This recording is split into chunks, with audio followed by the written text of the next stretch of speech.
कोई ताकत नहीं ला सकती है दफा 370 को वापस। वजीर आजम नरेंद्र मोदी का बयान। कहा, जम्मू कश्मीर असेंबली में जो कुछ हुआ वो पूरे मुल्क ने देखा। कांग्रेस पर साधा निशाना। सोपोर के सगेपुरा इलाके में एनकाउंटर, 2 दहशतगर्द हलाक। लश्कर तैयबा से है ताल्लुक। भारी मकदार में असलहा और गोला बारूद बरामद। संडे मार्केट में ग्रेनेड हमले का मामला हल। उसामा यासीन शेख, उमर फैजान और अफनान नामी 3 दहशतगर्द गिरफ्तार। कोठीबाग पुलिस स्टेशन में है बंद। UAPA के तहत मुकदमा दर्ज।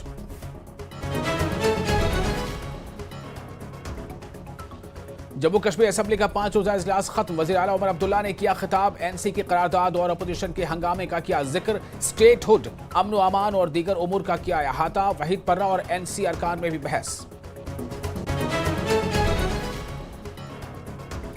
5वें रोज असेंबली की कार्रवाई की इब्तिदा में हुई जबरदस्त हंगामा आराई। फयाज मीर ने 370 का बैन आवेजा किया। खुर्शीद शेख को मार्शलों के जरिए बाहर निकाला गया। स्पीकर की हिदायत पर मार्शलों ने बाहर निकाले बेशतर बीजेपी के अरकान।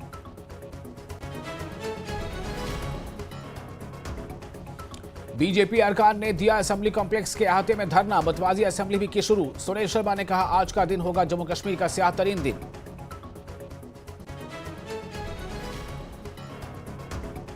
किश्तवाड़ जिले में 2 विलेज डिफेंस गार्ड्स के कत्ल के बाद सिक्योरिटी फोर्सेस का सर्च ऑपरेशन। दोनों की पाई गई है लाशें। सूरत हाल का जायजा लेने के लिए आला सिक्योरिटी अफसरों का किश्तवाड़ का दौरा। हलाकतों के खिलाफ बड़े पैमाने पर एहतजाज।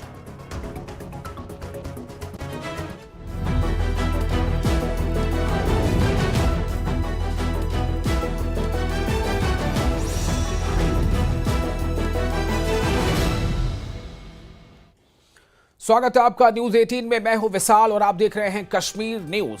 असेंबली इजलास का 5वां और आखिरी दिन हंगामे के साथ ही शुरू हुआ।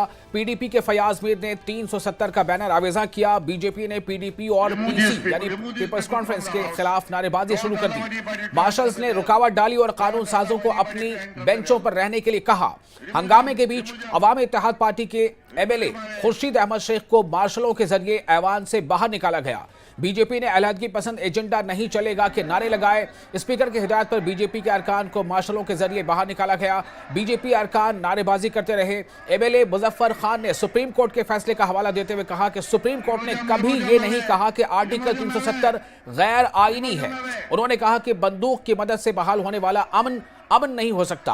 हिंदुस्तान के पार्लियामेंट एक मुकम्मल रियासत की मुंतखब असेंबली की मौजूदगी के बगैर जम्मू कश्मीर की हुदूद को कैसे तब्दील कर सकती है और रियासत को कैसे तकसीम कर सकती है।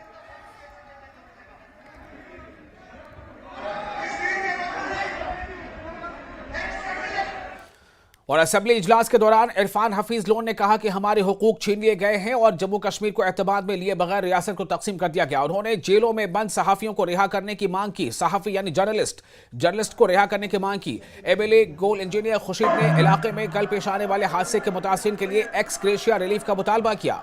वहीद पर्रा ने इन्हें बोलने की इजाजत न देने पर CM और स्पीकर को निशाना बनाया। CM की मुदाखलत के बाद पर्रा को बोलने की इजाजत दी गई।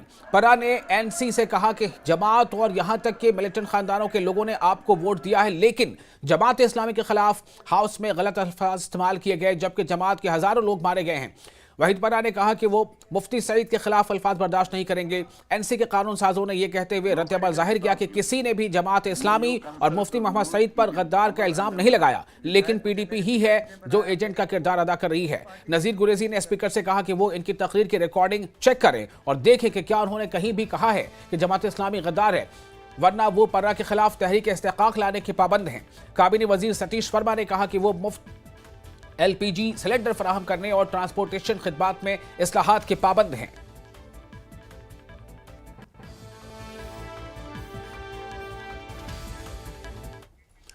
और वजीर आला उमर अब्दुल्ला ने असेंबली में खिताब के दौरान कहा कि उन्हें बुरा लगता था जब असेंबली हॉल को फिल्म की शूटिंग के लिए इजाजत दी गई और इससे इन्हें बहुत तकलीफ हुई थी। उमर ने कहा कि आज नई शुरुआत है और वो पीछे मुड़कर नहीं देखेंगे बल्कि आगे देखेंगे। उमर अब्दुल्ला ने कहा कि वो LG के खिताब पर अच्छी बहस चाहते थे और अपोजिशन बेंचों से भी सुनना चाहते थे, मगर असेंबली में ड्रामा और हंगामा देखा गया। ये हंगामा हुकूमत को कानून साजों के सामने जवाबदेह नहीं बनाएगा। अपोजिशन का काम हुकूमत का एहतसाब करना था। उमर अब्दुल्ला ने कहा कि वजीर आजम और वजीर दाखिला ने NC की करारदाद के बारे में बात की है, जिसका मतलब है कि करारदाद वाकई एक तारीखी है जो दरवाजे खोल देगी। उमर अब्दुल्ला ने कहा कि वो पुलिस और दीगर सिक्योरिटी फोर्सेस को यकीन दिलाते हैं कि वो अमन कायम करने में उनकी पुष्ट पनाही करने के लिए हाजिर है।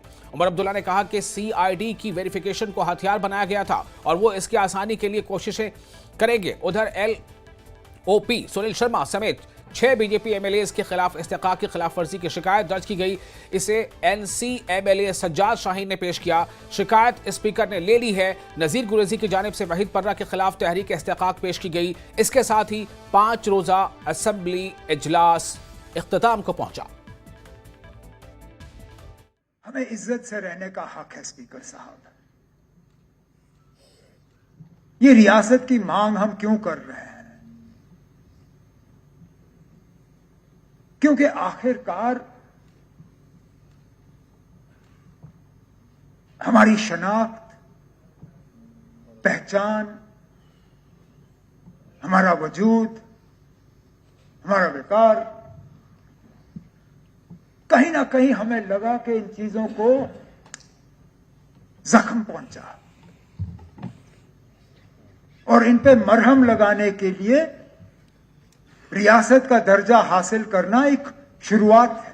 हमारी जमीन पे हमारा अपना हक होना चाहिए, हमारे रोजगार पे हमारा अपना हक होना चाहिए, हमारी रिसोर्सेज पे हमारा अपना हक होना चाहिए। लेकिन जो चीजें यहां के लोगों की मेहनत के नतीजा है, उनकी टैक्स का नतीजा है, जो हमने एसेट्स बनाए हैं, उनको हम बेचने के लिए तैयार नहीं है स्पीकर साहब। वो हम दूसरों के हवाले नहीं करेंगे। मेरा साबित होगा कि जो फैसला इन्होंने किया 5 अगस्त वो यहाँ के लोगों को मंजूर नहीं, यहाँ के लोग उसके साथ शामिल नहीं। ये साबित सारी दुनिया के साथ। लेकिन चैलेंज बीजेपी का है, ये 1 तारीख बन गई, कभी वापस जम्मू में इसी पर बात होगी? क्यों नहीं होगा? इंशाल्लाह एक दिन, जैसे उमर साहब ने कहा, एक दिन आएगा कि भाई वापस लोगों को इज्जत मिल जाएगी और यहाँ की कौम देखेगी, जम्मू कश्मीर के लोग देखेंगे। और बीजेपी अरकान ने असेंबली कॉम्प्लेक्स के अहाते में धरना दिया और मतवाजी असेंबली शुरू की। MLA पवन गुप्ता ने कहा कि आर्टिकल 370 का नेशनल कॉन्फ्रेंस ने गलत इस्तेमाल किया, वरना किसी को आर्टिकल 370 से कोई मसला नहीं था। उन्होंने कहा कि अब उमर अब्दुल्ला जम्मू कश्मीर को उसी आग में दोबारा फेंकना चाहते हैं। MLA श्याम लाल शर्मा को बीजेपी ने मतवाजी असेंबली का स्पीकर मुंतखब किया था। अपोजिशन लीडर सुनील शर्मा ने कहा कि आज का दिन जम्मू कश्मीर का स्याह तरीन दिन होगा। सुनील ने कहा कि अगर हुकूमत का रवैया नहीं बदला तो वो मतवाजी निजाम चलाएंगे। उन्होंने इल्जाम लगाया कि स्पीकर ने मखसूस पार्टी के एजेंट के तौर पर काम किया है। असेंबली की गरिमा को, असेंबली की सालमियत को भंग कर स्पीकर ने एक पर्टिकुलर पार्टी का एजेंट की भांति काम किया है और अनडेमोक्रेटिक वे में, अनकॉन्स्टिट्यूशनल, गैर कानूनी एक्ट किया है, कंडक्ट किया है। आज से 3 दिन पहले लेफ्टिनेंट गवर्नर साहब के एड्रेस पे वोट ऑफ थैंक्स होना था और सारे ऑनरेबल MLAs सरकार के किए गए प्रॉमिसेस के अकॉर्डिंग अनुसार अपने अपने क्षेत्र की समस्याएं लेके आए थे, लेकिन नेशनल कॉन्फ्रेंस की मानसिकता, जो अलगाववादी मानसिकता है, सेपरेटिज्म की जन्मदाता है, अपनी मानसिकता का परिचय दिया, प्रदर्शन किया और एक गैर कानूनी रेजोल्यूशन लाके असेंबली की गरिमा को, मर्यादा को भंग किया, जिस रेजोल्यूशन के ज़रिए इन्होंने स्पेशल स्टेटस रेस्टोरेशन पर डायलॉग की डिमांड की। और बदकिस्मती ये है कि उस स्पेशल स्टेटस को स्पीकर ऑफ द असेंबली बाहर प्रेस में कहता है कि ये रेजोल्यूशन जिसमें स्पेशल स्टेटस मांगा गया वो 370 की डिमांड है। स्पीकर खुद मोहर लगा रहा है एक स्पोक्स पर्सन नेशनल कॉन्फ्रेंस का बन के। और जुमेरात को किश्तवाड़ जिले में 2 विलेज डिफेंस गार्ड्स को दहशतगर्दों ने गोली मारकर हलाक कर दिया। ओहली के रहने वाले नजीर अहमद और कुलदीप कुमार को हलाक किया गया। दोनों की लाशों को बरामद कर लिया गया है। शाम को विलेज डिफेंस गार्ड्स की जोड़ी अपने घरों को वापस न आने के बाद पुलिस पार्टियां मुतहरिक हो गई। वो मवेशी चराते हुए बालाई इलाकों में लापता हो गए थे। बाद में सोशल मीडिया पर उनकी लाशों की तस्वीर गर्दिश करने लगी और लवाहिकीन ने उनकी शनाख्त की तस्दीक की। इस सिलसिले में पुलिस और फौज का मुश्तरका सर्च ऑपरेशन जारी है। किश्तवाड़ में 2 बीडीजी मेंबरान के कत्ल के खिलाफ एहतजाजी मुजाहरे हुए। इस बीच डीजीपी ने नलिन प्रभात, एडीजीपी आनंद जैन, सीआरपीएफ हुकाम और दीगर आला हुकाम सूरत हाल का जायजा लेने के लिए किश्तवाड़ पहुंचे थे।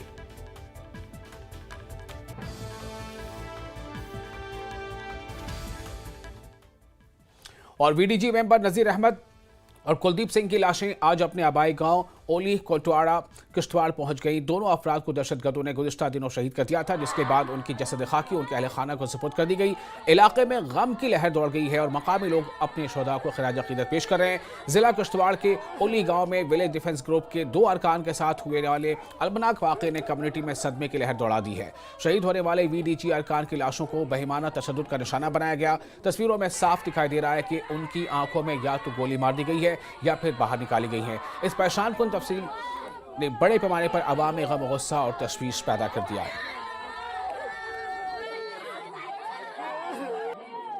गोली मारना ये कौन सा जहाद है भाई? अगर जहाद करना है 20 सेंटर में आओ, लड़ो, हिंदुस्तान के सरकार, इनको हिंदुस्तान की सरकार से लड़ो।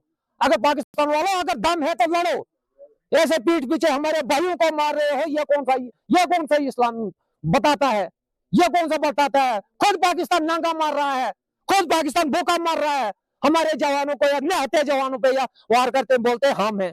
अरे भाई बच्चों, हम तुम अगर हो, मेरे तो मामा जी को किलिंग की है, मेरा ब्रदर था कुलदीप जी, उसकी किलिंग की है। बच्चों, अगर तुम लोगों ने करना था तो इनको बताना था। या अगर राइफलें लेके जाते तो फिर हाथ से हाथ लगाते तो फिर देखते तमाशा क्या होता है। लेकिन निहत्ते पे इन्होंने किया। तो मोदी जी, सुनील जी, मतलब उनसे मैं रिक्वेस्ट करता हूँ, अपील करता हूँ हाथ जोड़ के कि जनाब इसका बदला लिया जाए और इनको इंसाफ दिया जाए। और दीपक पोहन, कमांडर 7 सेक्टर RR ने DIG नॉर्थ कश्मीर रेंज के हमरा सगेपुरा एनकाउंटर पर एक प्रेस कॉन्फ्रेंस से खिताब किया। उन्होंने कहा कि ये एक साफ ऑपरेशन था और इसमें किसी जानो माल के नुकसान की इत्तला नहीं है।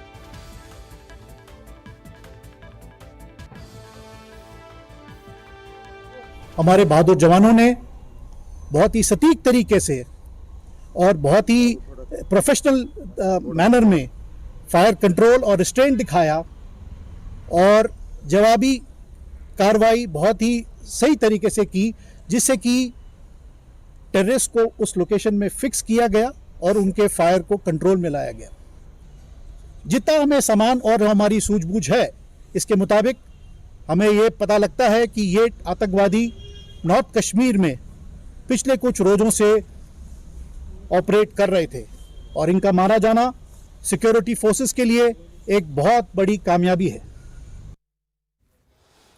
और फिलहाल रुकेंगे छोटे से ब्रेक के लिए। ब्रेक के बाद खबरों का सिलसिला जारी रहेगा। बने रहे न्यूज़ 18 JKLHH के साथ।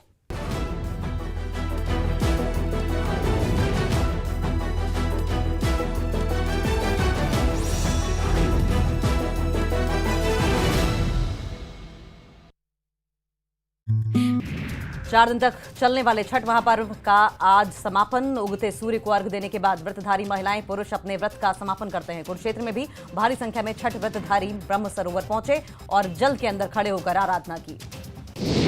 पीएम मोदी से मिले अनिल विज। मुलाकात के बाद तस्वीरें सोशल मीडिया पर पोस्ट, जिसमें उन्होंने लिखा, प्रधानमंत्री श्री नरेंद्र मोदी जी शक्ति के पावर हाउस हैं और उनसे मिलना अच्छा लगता है, उनका मार्गदर्शन मिलता है। लॉरेंस बिश्नोई के नाम पर फरीदाबाद के अस्पताल को धमकी देने वाला शख्स गिरफ्तार। प्रेमिका को खुश करने के लिए सर्वोदय अस्पताल को बम से उड़ाने की दी थी धमकी। प्रेमिका अस्पताल में अपनी मां के इलाज से नहीं थी संतुष्ट। अमेरिका में जूनियर बॉक्सिंग में देश का नाम रोशन कर लौटी बेटियों का भिवानी में भव्य स्वागत। पार्थिव ग्रेवाल ने गोल्ड और निशा ने जीता है सिल्वर।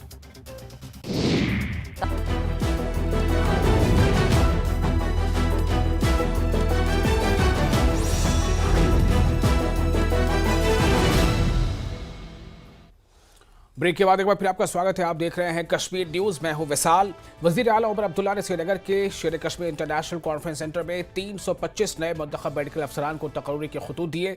उमर अब्दुल्ला ने कहा कि हमें डॉक्टरों और मरीजों के दरमियान खला को पुर करना होगा और दूर दराज इलाकों में अस्पतालों के बुनियादी ढांचों को अपग्रेड करना जरूरी है। उन्होंने ये भी कहा कि कश्मीर में EIMS के आगाज में थोड़ी ताखीर हो रही है, ताहम उम्मीद रखते हैं कि बहुत जल्द कश्मीर में EIMS का आगाज होगा।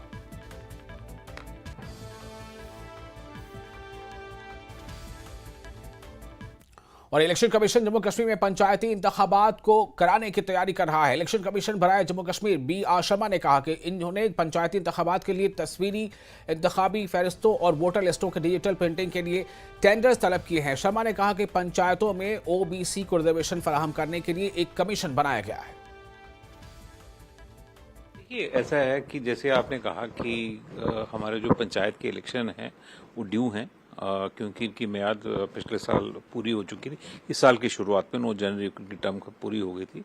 अब ये चुनाव कराने हैं, तो उसके लिए हमारी जो तैयारियां हैं वो हम शुरू किया है, जिसमें जो इलेक्टोरल रोल है वो वाहिद सी बात है कि वो हमको सबसे ज़्यादा कि अपडेटेड रिवाइज रोल जो है, रिवाइज रेफरेंस टू 1/1/2025 अगले साल वो अपडेट करने की ज़रूरत है। और इसी तरीके से जब इलेक्शन होती है वोटर स्लिप बनाना भी ज़रूरी है। तो ये प्रिपरेटरी स्टेप्स हैं, क्योंकि पूरे प्रोसेस में तो बहुत लंबा समय लगता है, तो इसलिए पर सबसे पहले ज़रूरी होता है कि हमारे पास वोटर लिस्ट का प्रिंटिंग होना। तो आपने ये भी देखा होगा अखबारों में हमारा जो स्पेशल समरी रिवीजन जो है, जो summary revision of electoral rolls है, पंचायत इलेक्टोरल रोल, वो प्रोसेस भी शुरू होने वाला है। 11 तारीख को हमारी 11 नवंबर को ड्राफ्ट पब्लिकेशन है और उसके बाद इसकी जो 6 जनवरी अगले साल 2025 को उसकी फाइनल पब्लिकेशन होगी। ये दोनों प्रोसेस लिंक्ड हैं, तो ये इलेक्शन कराने के लिए हमारे ये प्रिपरेटरी स्टेप नहीं। देखो, जो कानून जो लीगल प्रोविजन जो हैं उसके कारण हमें एक अलग से जो पंचायत के जो रोल्स होते हैं, जो इलेक्टोरल रोल अलग से बनाने पड़ते हैं।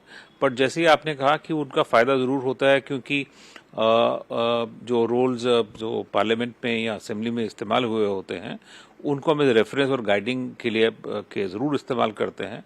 पर जो हमारे जो पंचायत बूथ इलेक्टोरल ऑफिसर्स होते हैं वो उनका रेफरेंस भी रखते हैं, और पर कानूनन हमें पंचायत इलेक्टोरल अलग से बनाना पड़ता है।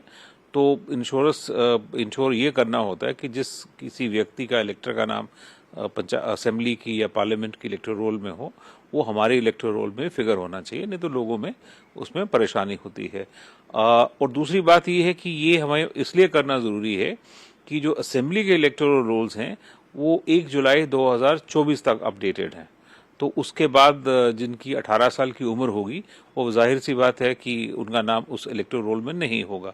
तो अब जो हमारे इलेक्टोरल रोल पंचायत के वो रिवाइज होने जा रहे हैं, उनकी क्वालिफाइंग डेट 1 जनवरी 2025 है।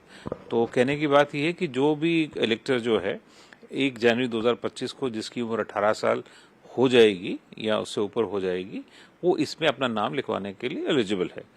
तो ये एडिशनल जो हम वोटर्स ऐड करेंगे जिनका नाम असेंबली या पार्लियामेंट्री इलेक्टोरल रोल में नहीं है। और शोपियां जिला तरक्याती कौंसिल के चेयरमैन शाहिद सलीम ने इलाके की कबायली कम्युनिटी के लिए आइंदा रिलीफ इक़दाम का ऐलान किया। इन्होंने बताया कि हुकूमत कबायली इलाकों में बुनियादी ढांचे की बेहतरी और पानी, बिजली, सड़कें, मुस्तकिल रिहाइश और बच्चों के लिए आंगनबाड़ी मराकज़ जैसी अहम सहूलतें फराहम करने के लिए पुरअज़्म है। शाहिद ने कहा कि हुकूमत ये यकीनी बनाएगी कि कबायली कम्युनिटीज़ को तमाम ज़रूरी सहूलतें फराहम की जाएँ। उन्होंने कहा कि मरकजी और यूनियन टेरिटरी हुकूमत के ज़रिए एहतमाम फलाही स्कीमों पर जल्द अमल दरामद किया जाएगा ताकि इसके ज़मीनी सतह पर फौरी नताइज सामने आ सके।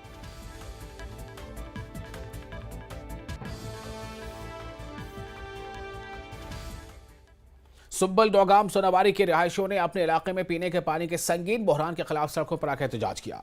मकामी अफराद ने नौजाम सिंहपुरा में इस रोड को ब्लॉक करते हुए जल जीवन मिशन प्रोजेक्ट की फौरी तकमील का मुतालबा किया, जो कई सालों से इल्तवा का शिकार है। एहतजाज में शरीक अफराद ने पानी हासिल करने में पेश आने वाली मुश्किलात पर अपने गुस्से का इजहार किया और इस मसले के फौरी हल की जरूरत पर जोर दिया।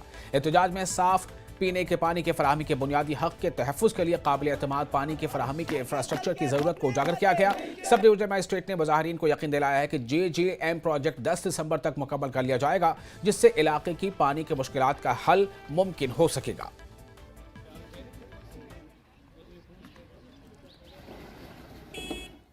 और मरकजी सरकार की जानिब से करगिल एयरपोर्ट के लिए उड़ान स्कीम के तहत कसीर रकम के ऐलान के बाद करगिल में इस मुद्दे को लेकर नेशनल कॉन्फ्रेंस और भारतीय जनता पार्टी के दरमियान एक बहस शुरू हो गई है।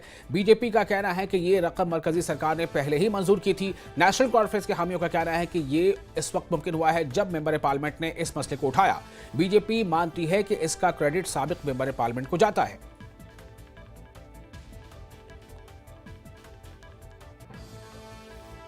जनाब जमील सिंह नमग्याल साहब की पिछले 5 साल कोशिशों की बदौलत, क्योंकि कई बार मैं खुद भी जब दिल्ली में था उस टाइम भी मंत्री से भी मिले और उसने चिट्ठी भी लिखा जो आज भी मेरे पास उसका कॉपी है। तो आज तक इस प्रोजेक्ट को फॉलो अप करके आज एक शेप में जब गवर्नमेंट ऑफ इंडिया ने इस प्रोजेक्ट को सैंक्शन किया तो हमारी पूरी कौम की ओर से, हमारे पूरे ज़िले की ओर से, बल्कि खत्ते लद्दाख में जिसने काम किया है जनाब जमील सिंह नमग्याल साहब के कोशिशों की बदौलत हुआ है। बेशक ये भारत सरकार में आदरणीय प्राइम मिनिस्टर नरेंद्र मोदी साहब की क़यादत में हुआ, ऑनरेबल हमारे सिविल एविएशन के मिनिस्टर साहब के कोशिशों की बदौलत हुआ, लेकिन इन सब को फॉलो अप करने के लिए जो हमारा एक यंग एनर्जेटिक एक डायनेमिक लीडर जो हमारा फॉर्मर एमपी साहब था, आज उसका नाम ना लें तो ये बहुत बड़ी नाइंसाफ़ी होगी उनके साथ। दिल की आवाम के लिए भारतीय जनता पार्टी की सरकार ने जो कल हमारे एयरपोर्ट के लिए जो कि पिछले 60-70 साल की पेंडिंग डिमांड था उसके लिए 900.2 करोड़ यानी सेशन किया है। इसके लिए मैं पूरी करगिल की आवाम को मुबारकबाद पेश करता हूं और साथ साथ में मरकज़ी सरकार नरेंद्र भाई मोदी की क़यादत वाले मरकज़ी सरकार का दिल की अमीर गहराइयों से करगिल की आवाम की ओर से मैं शुक्रिया अदा करते हैं। साथ साथ में लेफ्टिनेंट गवर्नर लद्दाख जनाब पीडी मिश्रा जी और इस काम में जिन जिन लोगों ने भी काम किया है मैं उन सब का दिल की अमीर गहराइयों से करगिल की जनता की ओर से मैं शुक्रिया अदा करते हैं। और वॉल्टिंग को नारकुंड कुलगाम के हवाले से न्यूज 18 JK LHH पर नशर की गई खबर का असर देखने को मिला है। काबीना वजीर जावेद राणा ने कहा है कि बर्फानी तूफान के मुतासरा कुंभों की बाज़ाबादकारी को हतमी शक्ल दी जाएगी। लोगों ने न्यूज 18 और हुकूमत का शुक्रिया अदा किया। इनका मैं बहुत बहुत शुक्रगुजार हूँ कि उन्होंने आके यहाँ पे न्यूज़ चलाई और उस पर जावेद साहब ने जो मिनिस्टर है हमारे हाल ही में बने हैं उन्होंने कदम उठाया और ऐलान ये किया, उन्होंने कहा कि इसको जल्दी रिहेबिलिटेशन किया जाएगा और जो अफेक्टेड फैमिलीज़ हैं उनको जो है वो शड़ जो उनका मसला था शड़ बनाने का उन्होंने कहा है कि इनके ये शड़ जो है वो जल्दी बनेंगे।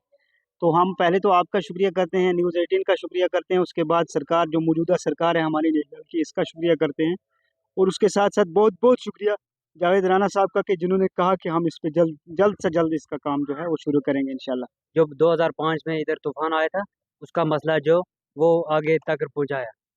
हम सरकार का शुक्रिया अदा करना चाहते हैं कि उन्होंने इस मसले पर गौर किया। हम बहुत बहुत शुक्रगुजार हैं सरकार का। और चोखंग विहारा लेह के नए तामीराती मंसूबे का आगाज, सुबचुक ग्राउंड, ब्लिसिंग और अर्चुक रसूमात के बाद लद्दाख बुद्धिस्ट एसोसिएशन ने वर्कशॉप और स्टोरेज फैसिलिटी की कायम की है। चेरेंग डोरजे लाकरूक ने न्यूज 18 से गुफ्तगू करते हुए बताया कि कदीम चोखंग विहारा की इमारत को तोड़ने का काम मार्च 2025 से शुरू होगा और नई इमारत की तामीर 3 सालों में मुकम्मल होगी। लोगों से गुजारिश की गई है कि वो पॉपुलर की लकड़ियां और दीगर सामान अहतिया करें जो नई इमारत की तामीर में इस्तेमाल होंगे।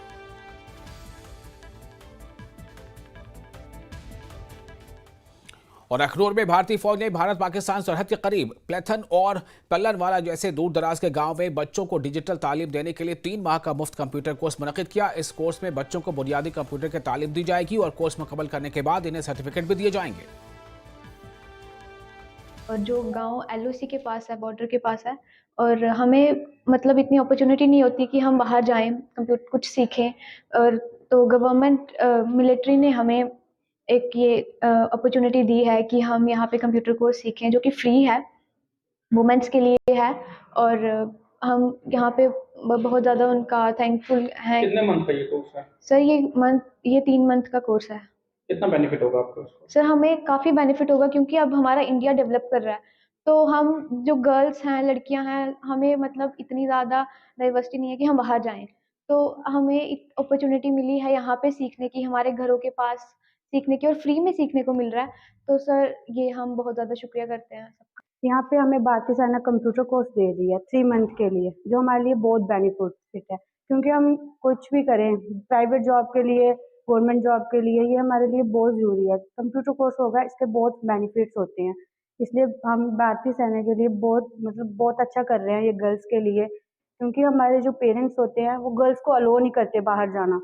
यहाँ पे हमारे गाँव में ही हमें जो कोर्स करवा रहे हैं, इसके लिए हम बहुत थैंकफुल हैं। यहाँ पर 3 मंथ का हमें कोर्स करवाया जा रहा है भारतीय सेना द्वारा।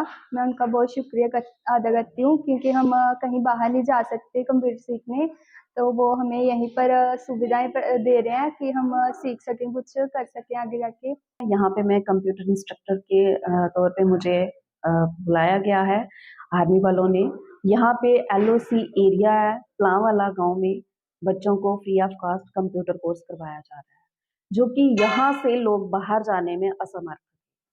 क्यों? क्योंकि यहाँ से 20-25 किलोमीटर दूर जाके इनको कंप्यूटर सीखने के लिए जाना पड़ता है, और कंप्यूटर कोर्सेज इतने कॉस्टली हैं कि वो यहाँ से उसको अफोर्ड नहीं कर पा रहे थे। तो यहाँ की नज़दीकी आर्मी वालों ने इनको free of cost computer course करवाने का 3 मंथ का प्रोग्राम स्टार्ट किया हुआ है। इस कंप्यूटर कोर्स करने के बाद इनको इतना बेनिफिट है कि ये अपने पैरों पे स्टैंड हो सकते हैं।